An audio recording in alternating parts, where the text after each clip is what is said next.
Em 1974, a família Betts se deparou com uma tragédia. O terreno da família em Fort George Island, na Flórida, tinha passado por um incêndio. Antoine Betts, um engenheiro naval e biólogo marinho, sua esposa, Jerry, e seu filho, Terry, foram conferir os danos provocados. Ao fazerem isso, encontraram um misterioso objeto. Tratava-se de uma esfera de aço polido com pouco mais de 20 centímetros e perto de 10 quilos de peso. Apesar de todo o fogo que havia castigado o local, a esfera não tinha qualquer dano sofrido. Jerry, uma empresária do ramo de imóveis e caminhões, e seu filho Terry, um estudante de medicina, ficaram intrigados. Primeiro, imaginaram ser alguma bala antiga de algum canhão, alguma coisa assim.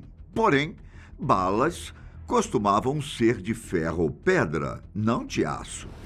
A teoria mais aceita por eles foi alguma invenção soviética, já que a Guerra Fria estava a todo vapor naquela época. Outra opção seria ter vindo de algum teste militar ou experimento conduzido pela NASA. Imaginando que pudesse servir como um souvenir, os Betts levaram o objeto para casa. A esfera permaneceu inerte no quarto de Terry durante um tempo. Certo dia, porém, o jovem começou a tocar sua guitarra e, surpreendentemente, a esfera reagiu. Conforme alguns acordes eram feitos no instrumento, a esfera de metal vibrava e emitia um ruído. Mas não era só isso. Os membros da família resolveram testá-la pela casa. Ao ser rolado pelo chão, algumas vezes desviava sua trajetória como se tivesse vontade própria. A esfera até mesmo fazia caminhos de ida e volta, retornando para o seu ponto de partida. Ela também parecia responder de forma mais intensa em dias ensolarados, como se reagisse ao sol. Ainda por cima, o objeto emitia uma vibração de baixa frequência em determinados momentos do dia. A reação dos Betts a tudo isso foi uma que muitos de nós teríamos, evidente. Eles tentaram atingir a esfera com força para ver o que havia dentro dela. O resultado não foi o esperado. Eles apenas perceberam que ela não quebrou e que um som parecido com o de um sino surgiu. Ao olharem melhor a coisa, viram uma pequena marca triangular na superfície, que parecia indicar uma área magnética. Sem dúvida, era algo nunca antes visto por eles. Até mesmo a cadela da família foi afetada pela esfera. Quando o animal se aproximou, começou a chorar baixo e a tapar as próprias orelhas com as patas. Com todas essas características, claro que a esfera dos Betts não demorou a chamar a atenção. Ela começou a ser chamada por esse termo, esfera dos Betts. Também era mencionada como esfera misteriosa e bola estranha. Um dos primeiros a inspecioná-la foi Ron Kivet, um apresentador local de um programa de fenômenos sobrenaturais. Sua opinião era clara: a esfera tinha origem alienígena. Apesar de não saber o propósito do objeto, Kivet achava que alguma inteligência cósmica havia construído. Mais ou menos um mês depois, o objeto foi parar nos jornais locais, Jacksonville Journal e o Florida Times Union. Entrevistaram Jerry Betts sobre o ocorrido. A empresária se tornou a porta-voz da própria família e contou o ocorrido aos veículos de comunicação.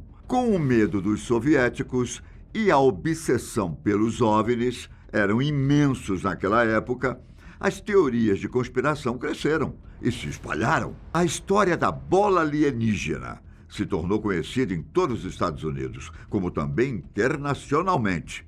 Assim que a Marinha estadunidense teve conhecimento do objeto, desejou dar uma olhada na esfera.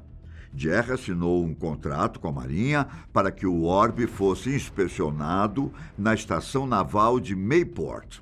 Caso descobrissem que o objeto não pertencia ao governo, o contrato garantia que a esfera seria devolvida a família. A Marinha descobriu que a esfera dos Betts era de aço inoxidável e que definitivamente não pertencia ao governo dos Estados Unidos. Apesar de não descobrirem exatamente o que era, afirmaram com convicção que não era oriundo de outro planeta. Já os movimentos estranhos feitos pelo orbe, para eles, eram por causa do magnetismo e das irregularidades do piso da casa da família. Os testes revelaram que a coisa tinha 4 polos magnéticos, com 2 negativos e positivos. Além disso, sua camada externa tinha 1 centímetro de espessura.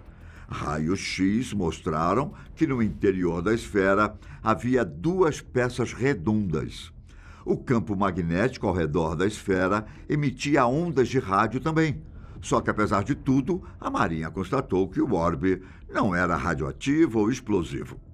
Os próximos a investigar a esfera foram cientistas. O tabloide National Enquirer havia reunido 5 ufólogos em Nova Orleans para investigar o caso. Apesar do ramo um tanto quanto contestado, todos eles eram cientistas ou engenheiros formados. Entre eles, havia Joseph Allen Hynek, um astrônomo conhecido por seus trabalhos com ufologia. O Enquirer levou Terry e a misteriosa esfera até Nova Orleans para ser investigada pelos estudiosos. Hynek e seus colegas não ficaram nada impressionados com o objeto e também afirmaram que era algo feito por mãos humanas. Mesmo assim, o interesse global pela esfera continuava e as teorias não paravam. Muitos continuavam a acreditar na possibilidade de alienígenas estarem envolvidos na criação de tudo. As conspirações se mantinham por causa de relatos dados pela família Betts. Eles afirmavam ter passado por experiências estranhas em sua casa desde a chegada do orbe. Portas abriam e fechavam sozinhas, além de uma música de órgão aparentemente vinda do nada, que tocava durante a noite. A situação abalou muito os Betts, que também sofriam com certo assédio por parte da mídia. Jerry recebia ligações 24 horas por dia e pessoas constantemente se aproximavam da residência da família.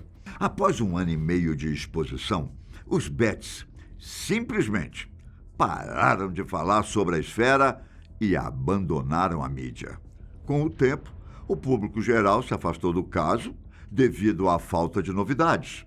Porém, alguns conspiracionistas e entusiastas mantiveram as narrativas fantásticas vivas.